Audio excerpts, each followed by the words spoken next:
வினோத வாய்ஸ் நேயர்களுக்கு வணக்கம். நான் உங்கள் கிருஷ்ணவேல். இன்னைக்கு இன்று மாலை என்ன பார்க்க போகிறோம்? எலெக்ஷன் ரிசல்ட்டு தான். குறிப்பாக என்னை கிண்டல் செய்வதற்கு இல்லை ஓட்டுவதற்கு பத்தியாடா ஊற்றிக்கிச்சு அப்படின்னு கமெண்ட் போடுறதுக்காகவே நிறைய பேர் வருவாங்க. அதை பற்றிலாம் நமக்கு ஒன்றும் கவலைப்படணும்னு அவசியம் கிடையாது. நம்ம என்ன பண்ணோம், அது எப்படி மாறுச்சு அப்படின்ற விஷயங்கள் எல்லாத்தையும் நம்ம விரிவாக இன்றைக்கி பார்க்கலாம். சப்பக்கட்டு கட்டுறதுக்கெலாம் இங்கே ஒன்றும் வேலை இல்லை. எலெக்ஷன் முடிஞ்சு ரிசல்ட் வந்தாச்சு. தாவேகா முன்னணி, அதில் எந்த மாற்றமும் கிடையாது. அதில் என்னெல்லாம் நடந்திருக்கு, அதோட வாய்ப்புகள் என்ன? ஏன்னா இன்னொரு விஷயம் மைண்டில் வச்சுக்கிங்க, உண்மையான திராவிட சித்தாந்தத்தில் இருப்பவர்கள் என்றைக்குமே தோல்வியை கண்டெல்லாம் பயந்ததெல்லாம் கிடையாது. திமுகவுக்கு தோல்வி என்பது புதிதும் கிடையாது, சரியா? அதனால் அதுக்கெல்லாம் சோர்ந்து போய் உட்காந்துருவாங்க, திமுக அவ்வளோதான் அப்படின்லாம் நினைக்க வேண்டிய அவசியம் இல்லை.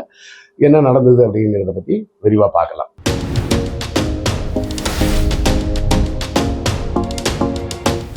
இந்த தேர்தலில் பார்த்தீங்கன்னா ஒரு 3 விஷயங்கள் நடந்திருக்கு. அது என்ன அப்படிங்கிறத ஒன்று ஒன்றா நம்ம விரிவாக பார்க்கலாம். இப்படி தாவேகா ஒரு வெற்றி பெறுவதற்கு என்ன காரணமாக இருக்க முடியும் அப்படின்னு யோசிச்சோம்னா, ஒன்று, ஒரு பிஜேபி கோணம் ஒன்று இருக்குது, சரியா? இந்த தேர்தல் முடிஞ்சு கொஞ்ச நாளில் பார்த்தீங்கன்னா ஒரு அறிவிப்பு வந்தது. என்னென்னு, விஜய் மே 4ஆம் தேதி ஆஸ்திரேலியா போகிறாரு டூருக்கு அப்படின்னு ஒரு செய்தி வந்தது. அதன் பிறகு ஒரு செய்தி வருது. என்ன செய்தி வருதுன்னா, நயினார் நாகேந்திரன் ஒரு பேட்டி கொடுக்குறாரு. நயினார் நாகேந்திரன்ட்ட ஒரு பேட்டி கேட்குறாங்க. தேர்தல் முடிவுகளுக்கு பின்பு தாவேகாவோட பாஜக கூட்டணி வைக்குமா அப்படின்னு. அப்படிலாம் நாங்கள் யாரையும் ஒதுக்கணும்னு அவசியம் கிடையாது. கண்டிப்பாக அப்படி ஒரு வாய்ப்பு இருந்ததுன்னா பேசணும்னா பேசத்தான் செய்வோம் அப்படின்னாரு. நயினார் நாகேந்திரன் இதை சொன்ன பிறகு என்ன அறிவிப்பு வருதுன்னா, விஜய் அந்த ஃபாரின் டூர் கேன்சல்னு வருது. அதுக்கு அடுத்த செய்தி, இன்னொரு செய்தி என்ன வருதுன்னா, தாவேகாவிலிருந்து அதிகாரப்பூர்வமாக ஒரு அறிவிப்பு வருது. என்ன அறிவிப்பு?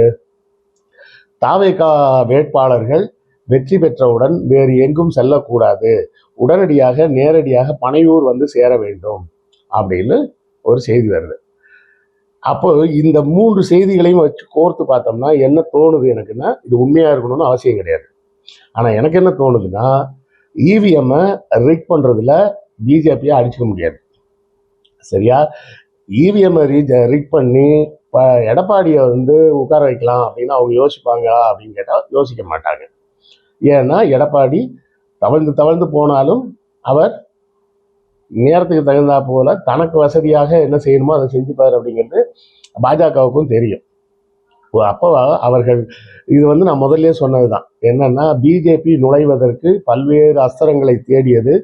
கடைசியாக அதுக்கு கரூரில் கிடைத்த அஸ்திரம் தான் என்னது? தாவேகா.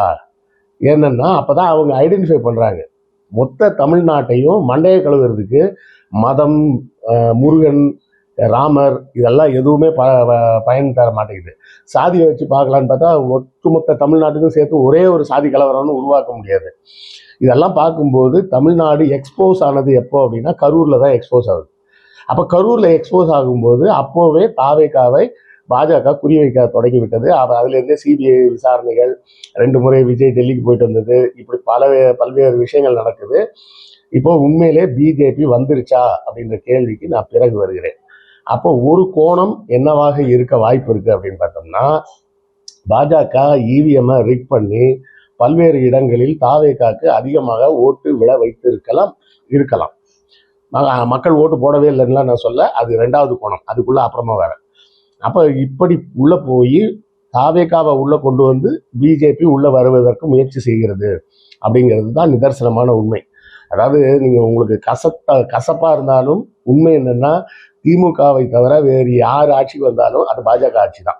அது நீங்க ஏத்துக்க மாட்டேன்னு என்ன சொன்னாலும் உண்மையை அதுதான். திமுகவை தவிர வேறு எந்த கட்சி ஆட்சிக்கு வந்தாலும் பாஜக ஆட்சிக்கு வந்ததாகத்தான் அர்த்தம்.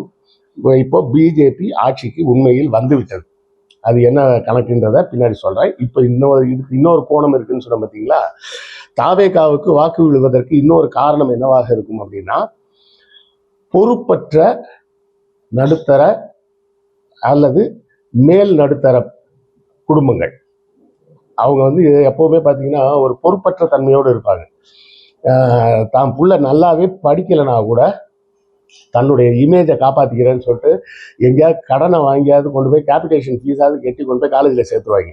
கடைசியில் அவன் பார்த்தீங்கன்னா ஒன்றுக்கும் உதவாத ஒரு மொக்க இன்ஜினியராகவோ ஒரு மொக்க டாக்டராகவோ ப்ரைவேட் காலேஜில் படிச்சுட்டு வருவாங்க. இந்த வேலை நீங்கள் நல்லா கவனிச்சிருப்பீங்க. நம் பிள்ளை அந்த படிப்புக்கு தகுந்த அளவுக்கு தகுதியை வளர்த்து கொள்ளவில்லை என்றால் அந்த உண்மையை ஏற்றுக்கணும். அதை ஏற்றுக்கொள்ள மனம் வராது இந்த நடுத்தட்டு மற்றும் உயர் நடுத்தட்டு மக்கள்.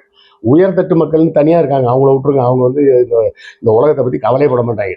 இந்த உயர்தட்டு மக்கள்னு நான் சொல்கிறது யாருன்னா, 10 கார் வச்சுருப்பான், 4 பங்களா வச்சுருப்பான், அவன் தான் உயர்தட்டு. மேல் நடுத்தட்டு மக்கள்னா என்னன்னா, ஒரு கார் இல்லை 2 கார் கூட வச்சுருப்பான். அந்த மாதிரி ஒரு குரூப் இருக்கும் பார்த்தீங்களா, அவங்க தான் இந்த வேலையை பண்ணியிருக்காங்க. விஜய்க்கு விழுந்த வாக்குகள் பூரா பார்த்தீங்கன்னா நகர்ப்புறங்களில் மட்டும்தான் விழுந்திருக்கு. மற்ற ரூரல்லையோ செமி அர்பன்லையோலாம் விழலை. விஜய்க்கு விழுந்த வாக்குகள் பூரா பாருங்க, சென்னையை சுற்றி சுற்றி வளைச்சி ஓட்டு போட்டிருக்காங்க. ஓஎம்ஆர்லேருந்து எல்லா ஏரியாவும் வளைச்சி ஓட்டு போட்டிருக்காங்க. அதே போலவே பார்த்தீங்கன்னா கோயம்புத்தூரை சுற்றி இருக்கிற ஏரியாலையும் ஓட்டு போட்டிருக்காங்க. மதுரை அந்த திருச்சி அதை சுற்றி இருக்கிற ஏரியாக்கள்லையும் பெரிய அளவில் வாக்கு ஓட்டுகளாக அது மாறி இருக்கு. அப்போ அது மாறுவதற்கு என்ன காரணம், என்ன பொறுப்பற்ற நடுத்தட்டு மக்கள் அப்படின்னு சொல்றீங்களா? ஒரு சின்ன கதை ஒன்று சொல்கிறேன், அந்த கதையோட இதை பொருத்தி பாருங்க, அப்போ உங்களுக்கு புரியும். ஒரு பழைய கதை. ஒரு நாள் ஒரு ராஜா என்ன சொன்னாரா, நாம் வந்து கடவுளுக்கு படைச்சிட்டு எல்லாம் அபிஷேகம் பண்ணோம், இல்லை ஏழை மக்களுக்கு கொடுப்போம் அப்படின்னு சொல்லி கோயில் வாசலில் ஒரு பெரிய அண்டாவை வச்சுட்டு ராத்திரியில் எல்லாரும் வீட்டுக்கு ஒரு செம்பு பால் கொண்டாந்து அதில் ஊற்றிருங்க அப்படின்னு அறிவித்து சாயங்காலமாக கொண்டு வச்சுட்டாங்க. ராத்திரி பூரா எல்லாரும் போய் ஊற்றிருக்காங்க. ஊற்றிட்டு காலையில் வந்து பார்த்தா அண்டா ஃபுல்லாக வெறும் தண்ணி தான் இருந்தது, பாலே இல்லை அதில்.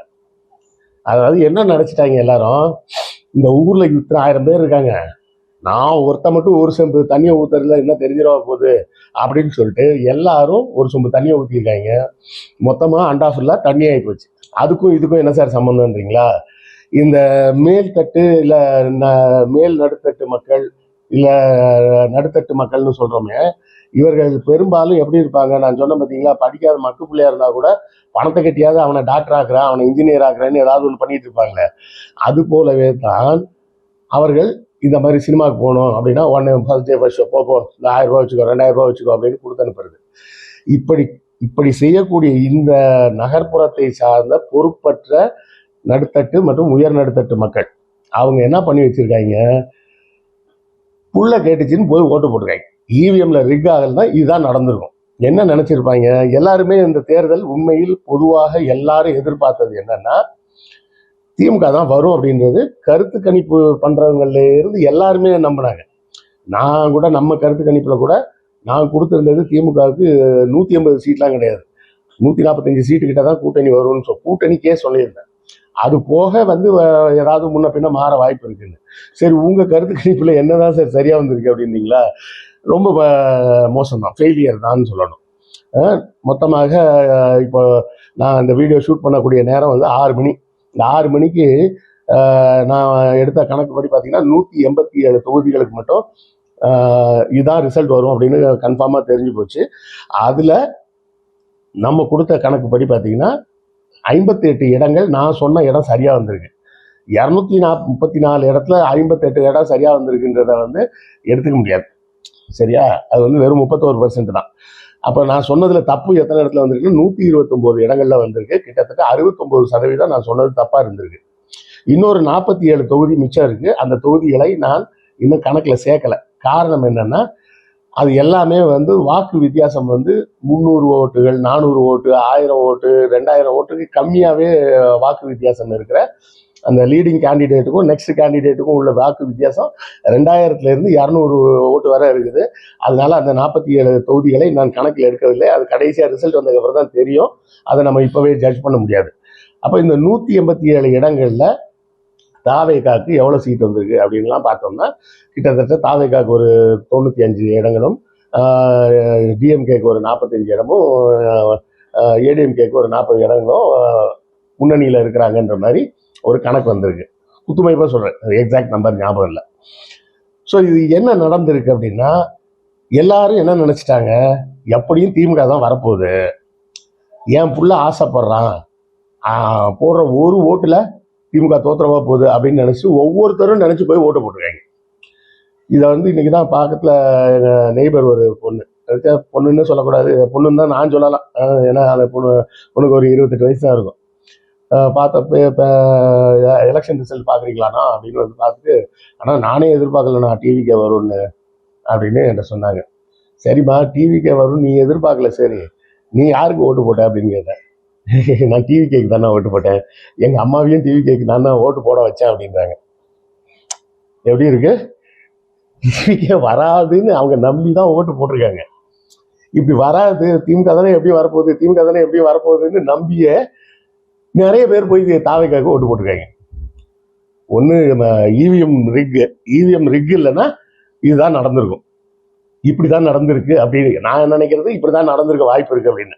ஏன்னா என் பக்கத்து வீட்லயே ஒரு சாம்பிள் இருக்காங்களே, என்னன்னா டிவிக்கெல்லாம் வராதுன்னு நினைச்சா எப்படின்னா வந்தது அப்படின்னு கேட்கிற நபர் தானும் டிவிக்கே ஓட்டு போட்டு அவங்க அம்மாவையும் டிவிக்கே ஓட்டு போட வச்சிருக்காங்க. இப்படிதான் நடந்திருக்கு. இது வெளியே தெரியாமையே ஒரு சைலண்டான ஒரு ஸ்விங் நடந்திருக்கு.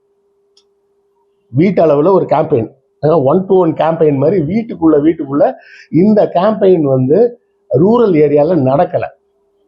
ரூரல் ஏரியா மக்கள் பொறுப்பாக வாக்களித்து இருக்கிறார்கள். ரூரல் பகுதியில் பூரா டிவிக்கே பெருசாலாம் எதுவும் ஸ்வீப்லாம் பண்ணலை.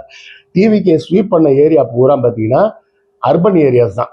நகர்ப்புறமாக இருக்கக்கூடிய பகுதிகளில் தான் டிவிக்கே பெரிய அளவில் எல்லா இடத்துலையும் ஸ்வீப் ஆகிருக்கு.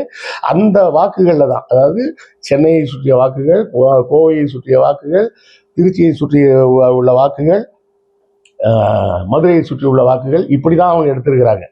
தஞ்சாவூர் பெல்ட்டெல்லாம் தெளிவாக திமுகவுக்கு தான் ஓட்டு போட்டிருக்காங்க. எப்பவும் போல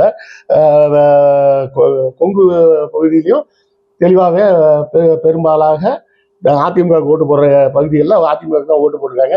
டிவிகேக்கெல்லாம் ஓட்டு போடல. டிவிகே பெரும்பாலாக ஜெயிச்சது கோயம்புத்தூர் நகரை சுற்றி இருக்கக்கூடிய தொகுதிகளில் தான்.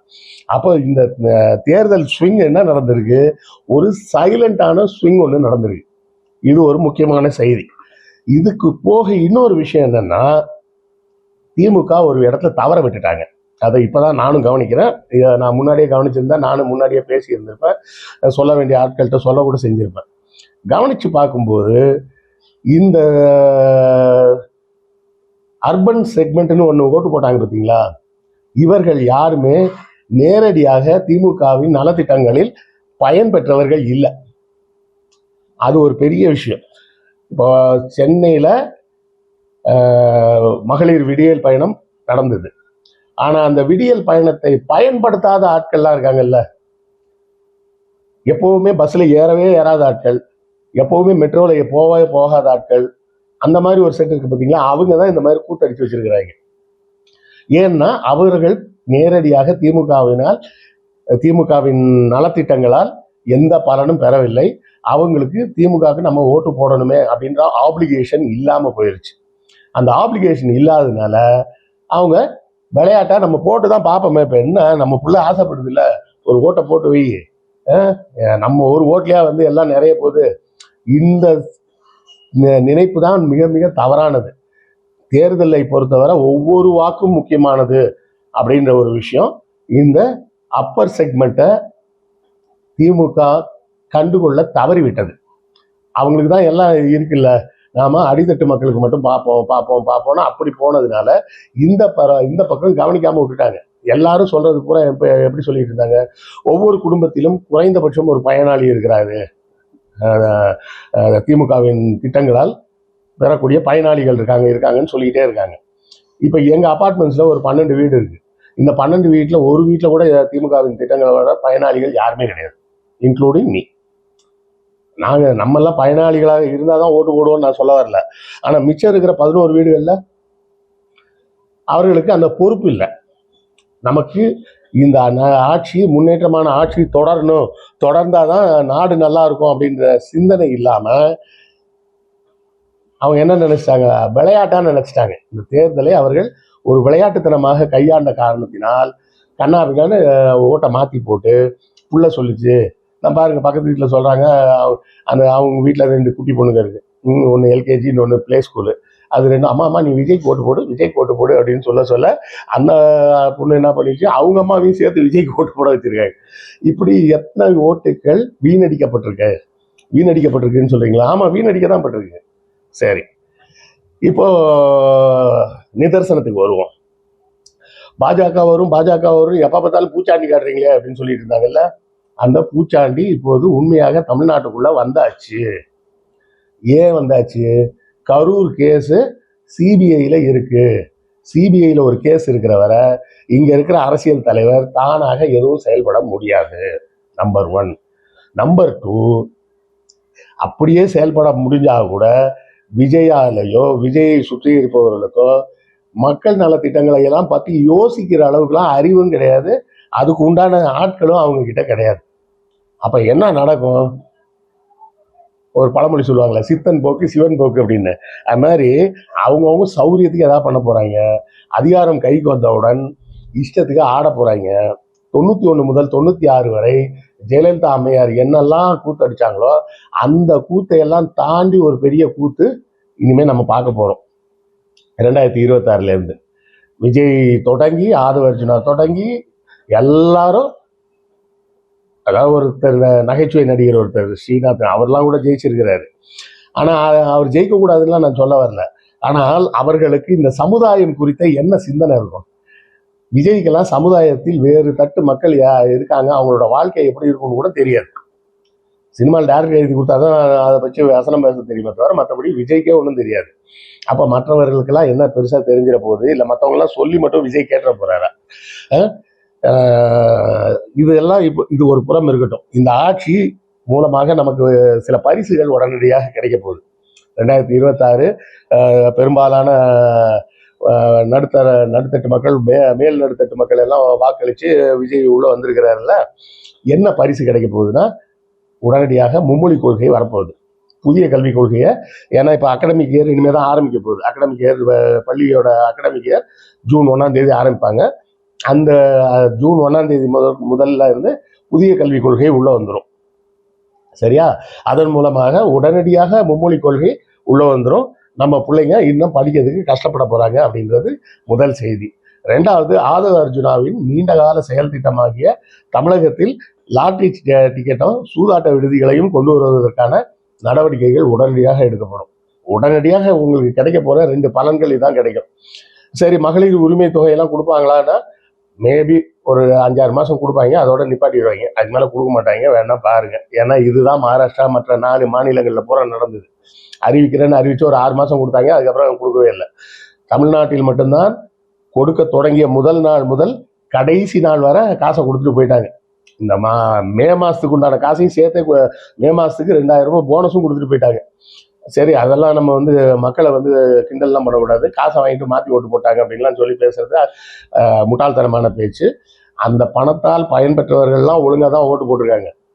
எனக்கு என்ன கிடைச்சிது அப்படின்னு யோசிச்சவன், இல்லை என் பிள்ளையோட ஆசை தான் முக்கியம் அப்படின்னு நினைச்சு முட்டாள் நடுத்தர வர்க்கம் தான் இப்படி வாக்குகளை மாற்றி போட்டிருக்கு. சரி, விஜய் பதவி ஏற்க முடியுமா அப்படின்னு கேட்டால் இன்னைக்கு இந்த சூழல்ல விஜய் பதவி ஏற்க முடியாது. 105 இடங்களை வச்சுக்கிட்டு அவர் பதவி ஏற்க முடியாது. திமுகவால் ஆட்சி அமைக்க முடியுமா? முடியாது. அதிமுகவால் ஆட்சி அமைக்க முடியுமா? முடியாது. பாஜக ஒரே ஒரு சீட் தான் ஜெயிச்சிருக்கு. அதை பற்றிலாம் பாஜக கவலை கிடையாது. ஸோ இப்போ அது ஏன் கவலை கிடையாதுன்னு அப்புறம் சொல்கிறேன். இப்போ என்ன ஆயிடுச்சு? ரெண்டு சிச்சுவேஷன் தான். ஒன்று, தாவேகாவும் அதிமுகவும் கூட்டணி வச்சு ஆட்சி அமைக்கணும். இல்லை அதிமுக வெளியே இருந்து ஆதரவு தரேன்னு சொல்லி விஜய் ஆட்சி அமைக்கணும். இல்லை, ஏன்னா மற்ற உதிரி கட்சிகள் எல்லாம் ஒன்னா சேர்த்தா கூட அந்த 18 சீட்டு வராது. இல்லைன்னா திமுகவும் தாவேகாவும் கூட்டணி வச்சு ஆட்சி அமைக்கணும், அது நடக்காது. இல்லைன்னா இன்னொரு சிச்சுவேஷன் என்னன்னா, அதிமுகவும் திமுகவும் கூட்டணி வச்சு ஆட்சி அமைக்கணும், அதுவும் நடக்காது.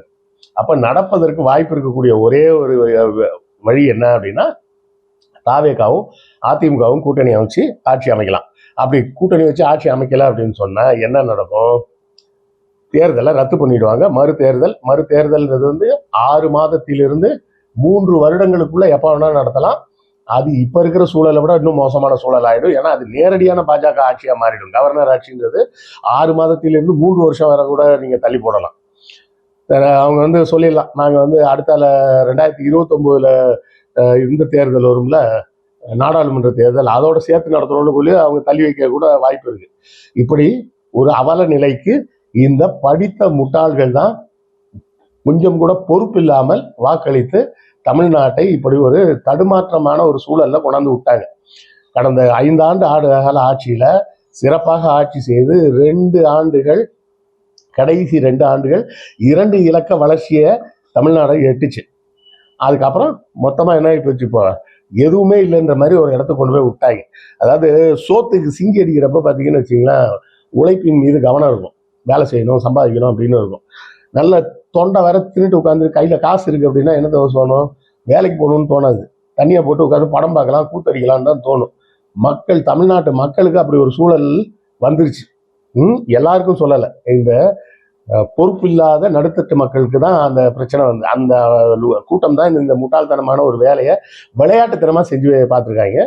அந்த விளையாட்டுத்தனத்தோட விலை மொத்த தமிழ்நாடும் சேர்ந்து அனுபவிக்க போகுது. சரி, பாஜக உள்ள வந்துச்சுன்னு சொன்னீங்களே, கடைசியா சொல்றேன்னீங்களே, அதை சொல்லி முடிச்சிருவோம் இந்த வீடியோவை.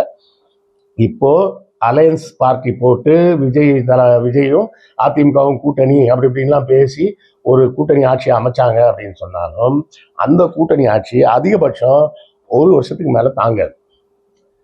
விஜய்க்கு வேணா இப்படி விளையாட்டுத்தனமா எல்லாரும் ஓட்டு போட்டுருக்கலாம், ஆனா அரசியல் வந்து அப்படி விளையாட்டுத்தனம்லாம் கிடையாது. பாஜகவோட ஃபார்முலாவுக்கு தெளிவா வந்துட்டாங்க. நான் சொன்னால பாஜக என்ன பண்ணும், ஒரு மதவாத சிந்தனையை உள்ள கொண்டு போகும், அந்த மதவாத சிந்தனையை வச்சு அந்த லோக்கல்ல இருக்க ஒரு கட்சியை ஜெயிக்க வைக்கும், அப்புறம் அந்த கட்சியை 2ஆ உடைச்சு பாஜக ஆட்சியா மாத்திடும். இதுதான் இந்தியா பூரா அவங்களோட ஃபார்முலா.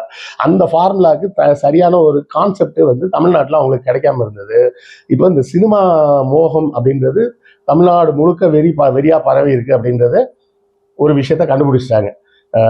வடக்கு நண்பர்களிடம் நான் மன்னிப்பு கேட்டுக்கொள்கிறேன். உங்களெல்லாம் முட்டாள்னு நான் முன்னாடி ஒரு சில வீடியோவில் நான் திட்டியிருந்தேன்னா என்னை மன்னிச்சுக்கிங்க.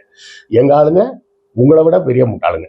நீங்களாவது பக்தியில முட்டாளா இருந்திருக்கீங்க, இவங்க இப்படி லூசுத்தனமா அதாவது நம்ம முட்டாளா இருக்கிறோம்னு தெரியாமே முட்டாளா இருந்திருக்காங்க.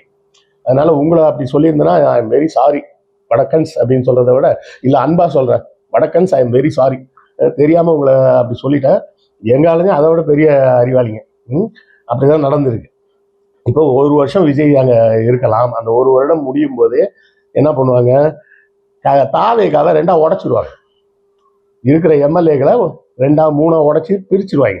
பிரிச்சு பாஜக தலைமையில ஆட்சின்னு சொல்லுவாங்க. பாஜக தான் ஒரு எம்எல்ஏ தானே சார் இருக்கணும், ஒரு எம்எல்ஏ இருந்தா போதும், அந்த எம்எல்ஏ தூக்கி அவர் தான் வந்து இனிமே முதலமைச்சர்னு கூட சொல்லி. தாவேகால பாத்தீங்கன்னா அரசியல் புழங்கக்கூடிய அளவுக்கு உள்ள பணங்கள் எல்லாம் அந்த நபர்கள்லாம் பார்த்துருக்க மாட்டாங்க. கோடி அப்படின்றதே அவங்களுக்கு எல்லாம் பெரிய விஷயமா இருக்கும். மேபி ஆதுவர்ஜுனா போன்ற ஒரு சிலரை விட்டுருங்க, ஒரு 50 கோடி தரேன்னு சொன்னா டக்குன்னு உடனே வந்துடுறேன்னுவாங்க. ஒரு 10 பேர் சேர்ந்தா போதும், 10 பேர் சேர்ந்து தனி அணி அப்படின்னு சொல்லிட்டு நாங்கள் கட்சியை விட்டு வெளியே போறோம், நாங்கள் இந்த தலைமையிலான அணி அப்படின்னு சொல்லிட்டு அவங்க நேரம் நாங்கள் பாஜக போறோம் அப்படின்னு கூட போயிட முடியும். அவங்கள வச்சுக்கிட்டு ஏடிஎம்கே எல்லாம் வச்சு பாஜக ஒரு ஆட்சி அமைக்கிறதுக்கு சிம்பிளாக முடியும். மதவாதம் உள்ளே வந்து விட்டது, பாஜக உள்ளே வந்து விட்டது, வன்முறை ஆட்சி உள்ளே வந்து விட்டது. இது மறுக்க முடியாத உண்மை. இதை நான் வந்து சப்பகட்டெலாம் கேட்கல, திமுக அர்பன் ஓட்டர்ஸை கவனிக்காம விட்டுட்டாங்க, அதை நானும் கவனிக்காம விட்டுட்டேன். அதுதான் உண்மை. அதோட பலன் தான் இந்த தேர்தல். அந்த தேர்தலை கொஞ்சம் அசால்ட்டா திமுக காரங்க எடுத்தாங்க போல இருக்கு. எப்படியும் நம்ம ஜெயிக்க போறோம் அப்படின்ற நினைப்புல கொஞ்சம் இருக்காங்க போல. எவ்வளவு படிச்சிருந்தாலும் கடைசி போற தடவை ரிவிஷன் பண்ணணும், எல்லாத்தையும் படிக்கணும்ன்றத திமுக படித்து கொள்ள வேண்டிய பாடம். திமுக மட்டுமல்ல, என்னை போன்றவர்களும் சேர்ந்து கற்றுக்கொள்ள வேண்டிய ஒரு பாடம் என்று இந்த தேர்தலை நான் பார்க்கிறேன். இது குறித்த உங்கள் கருத்துக்கள் என்னன்றதை கமெண்ட்ல சொல்லுங்க. திட்டுறவங்க மோஸ்ட் வெல்கம், கிண்டல் அடிப்பவர்கள் இன்னும் மோஸ்ட் வெல்கம். அடுத்த காணொலியில் சந்திப்போம். நன்றி, வணக்கம்.